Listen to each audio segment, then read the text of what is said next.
자, 수질과 해양오염의 피해 사례인데요. 선생님이 수질오염과 해양오염을 묶어서 한꺼번에 정리를 해드리는데요. 해양오염만 여러분이 이제 따로 하나를 정리를 할게요. 뭐 이미 말씀을 드렸지만 대체적으로 뭐 대기오염도 그렇고요, 수질도 그렇고요, 해양도 그렇고 모두 쓰레기는 말할 것도 없고요. 일반적으로 인간 활동에 의한 것이 큽니다. 더불어 이런 해양오염 같은 경우에는요, 육지에서 유입되는 게 뭐 전적이라고 볼 수 있죠. 물론 이 원양어선 같은 곳에서도 뭐 그물이라든지 폐그물 등으로 인해서 오염물질 유입이 있지만 그보다 더 큰 것이 육지에서 유입되는 생활 폐기물들이 굉장히 큰 비중을 차지한다고 합니다. 또한 이 해양오염 같은 경우에는 여러 특징을 볼 수가 있는데요. 아시죠? 대표적인 예가 기름 유출, 곧 다루게 될 건데요. 이런 오염물질이 해양에서 크게 확산이 되는 이유는 뭘까요? 바람이 불죠? 파도가 치죠? 또 뭐가 있죠? 우리 지난 시간에 공부했던 거. 해류라는 것이 있죠. 또 조류의 흐름도 있습니다. 밀물, 썰물과 같은 이런 것들로 인해서 확장이 되기 쉬운 면이 있습니다. 또한 여러분도 생각하잖아.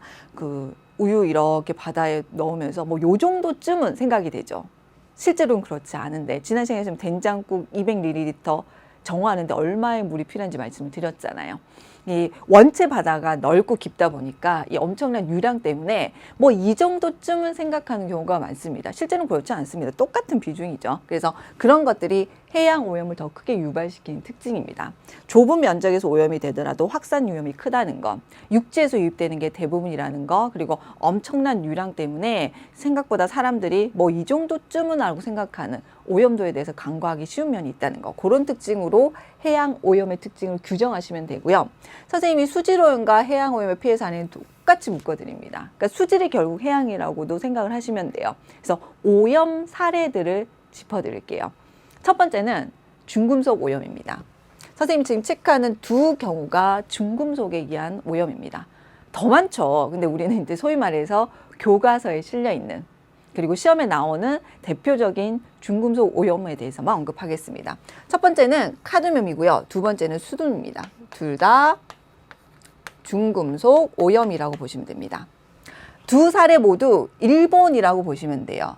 뭐 아시겠지만 이게 일본을 먼저 언급하는 이유가 일본이 이 인근 지역, 다시 우리나라, 뭐 중국, 일본 이렇게 얘기 들었을 때 먼저 산업화, 선진화가 됐었죠. 지금 우리 과거에 겪었던 우리나라의 문제점들을 중국이 그대로 재현되고 있다고 합니다. 이게 급격한 성장에 따른 문제인데 두 사례 모두 일본에서 있었던 일입니다. 광산에서 아연을 재련을 할 때 카드뮴을 분리 배출하지 않고 그대로 강으로 배출을 한 겁니다. 그로 인해서 문제가 생겼는데요. 이 카드뮴에 의한 중독이 나타났는데 이 병을 이타이 병이라고 하죠. 네, 칼슘 대사에 이상이 생겨서 뼈가 물러지는 현상입니다. 이타이가 아야 이렇게 얘기를 하는 거래요.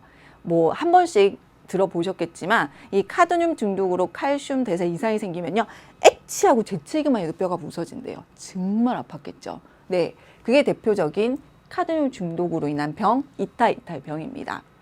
두 번째는 수은 폐기물이죠. 이것도 일본에서 나타난 건데요. 이건 비닐 공장에서 또 수은이 그대로 바다에 들어가게 되고 이걸 섭취한 조개나 어패류를 사람들이 먹음으로써 뭐 언어나 청력이라든지 이런 신경장애를 일으킨 겁니다.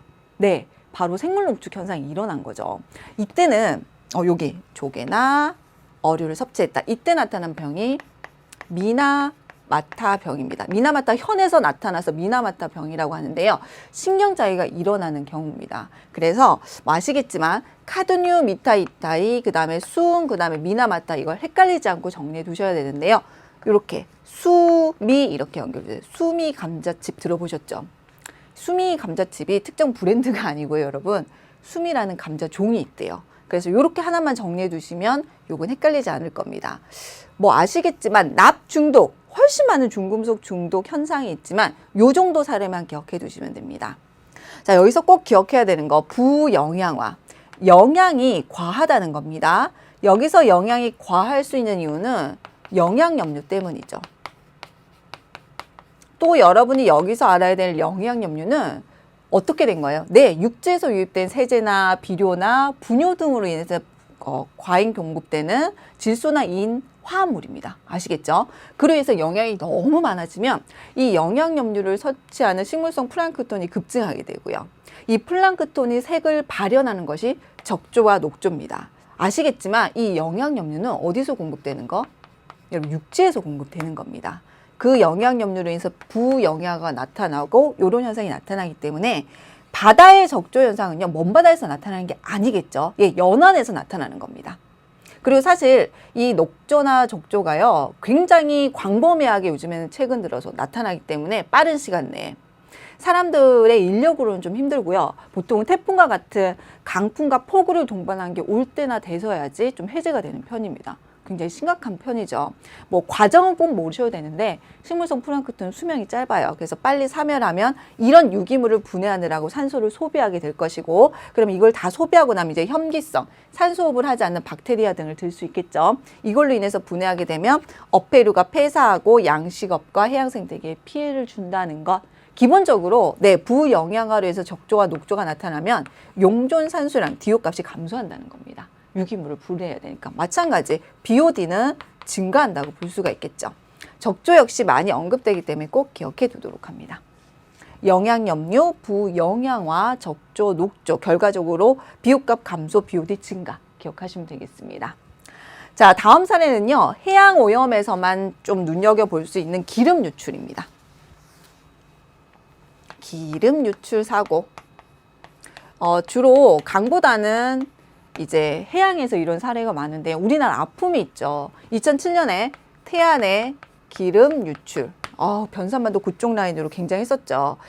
아시겠지만 해양 오염 사례에서 이미 언급했듯이 이 기름이 유출되면요, 뭐 흡착포라든지 이런 여러 가지 제재를 가한다 하더라도 조류나 강풍에서 피해가 확산됩니다.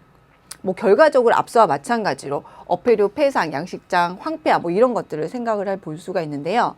2010년에는 멕시코 원유 유출 사고가 있었습니다. 해저에서 문제가 생겨서 원유가 유출된 거고요. 이 경우도 마찬가지. 태양 기름 유출이 조류나 강풍에서 피해가 확산됐다면 이때는 해류, 멕시코 만류로 인해서 확장이 되었고 피해 범위가 장기적이고 광범위한 오염이 나타났습니다. 지금 두 가지는 사례를 언급한 건데요. 이렇게 기름이 유출되면 여러분이 꼭 기억하실 부분이 뭐냐면 유막, 기름막이 형성이 되죠. 물과 기름은 섞이지 않잖아. 물과 기름과 같은 사이. 우리는 그러면 안 될 텐데. 우리는 물과 기름 같으면 안 될 텐데. 자, 유막, 기름막을 형성하면요. 이게 바닷물이 찰랑찰랑찰랑할 때 산소가 바다에 녹아 들어가지 못합니다. 즉 용해가 안 돼요. 또 어떤 경우가 있냐면 햇빛 투과율이 뚝 떨어지죠. 반사율이 더 증가하겠죠. 기름막 때문에. 그럼 광합성이 저하됩니다. 결과적으로 뭘까요? 물에 무엇이 부족한 거야? 용존 산소량 DO 값이 뚝 떨어집니다. 뭐 DO 값이 떨어지면 당연히 BOD 값은 증가하겠죠. 여러 물고기가 죽어나갈 테니까 그것들을 분해하느라도 산소를 소비할 테니까 똑같은 이런 결과가 유발이 돼요. 그래서 물에 녹아 들어가지도 못하고 강합성이 저하되는 이런 제일 1차적인 문제들 때문에 수질이 나빠진다. 이렇게 접근하셔야 됩니다. 그래서 이 내용이 더 중요하고요. 대표적인 사례들입니다. 멕시코 원유 유출 같은 경우에는 멕시코 만류 우리가 공부를 하기 때문에 조금 더 언급하고요. 지금도 심심치 않게 기름 유출 사고가 일어나고 있죠. 그래도 우리는 태안을 잊을 수가 없죠. 자원봉사로 굉장히 단기간 내에 처리가 되었다고 하지만 완전히 원상복구시키는 데는 굉장히 오랜 시간이 걸린다고 합니다. 자, 또 하나는 여기 하나가 빠졌네요. 태평양 한가운데 거대한 쓰레기섬. 대부분 플라스틱이라고 되어 있는데요. 뭐라고 말씀드렸죠?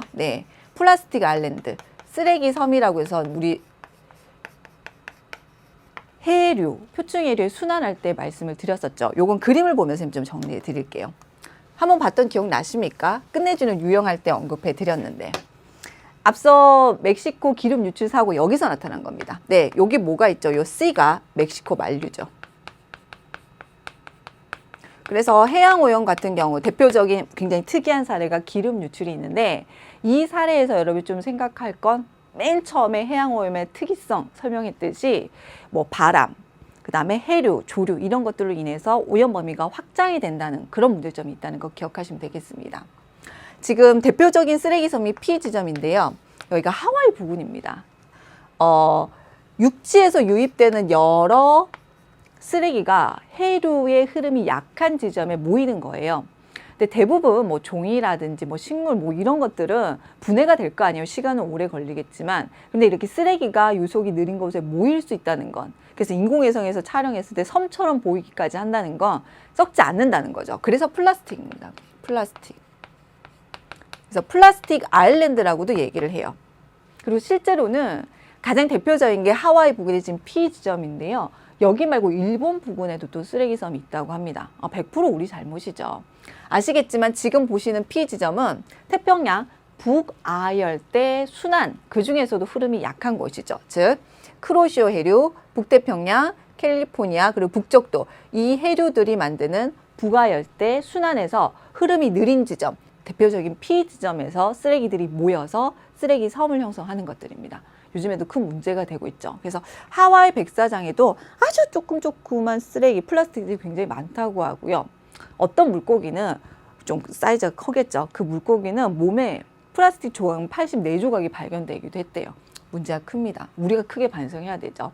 선생님이 이런 거 할 때는, 학교에 있을 때는 학생들한테 애니메이션 중에 월이라고 있어요, 여러분. 그걸 엄청 보여줘. 반성해야 된다고. 진짜 지구가 이렇게 될 수도 있다고. 그래서 항상 복도에도 교실에도 쓰레기 버리면 안 된다고 얘기를 하는데 안 돼요. 잘 안 되고 있습니다.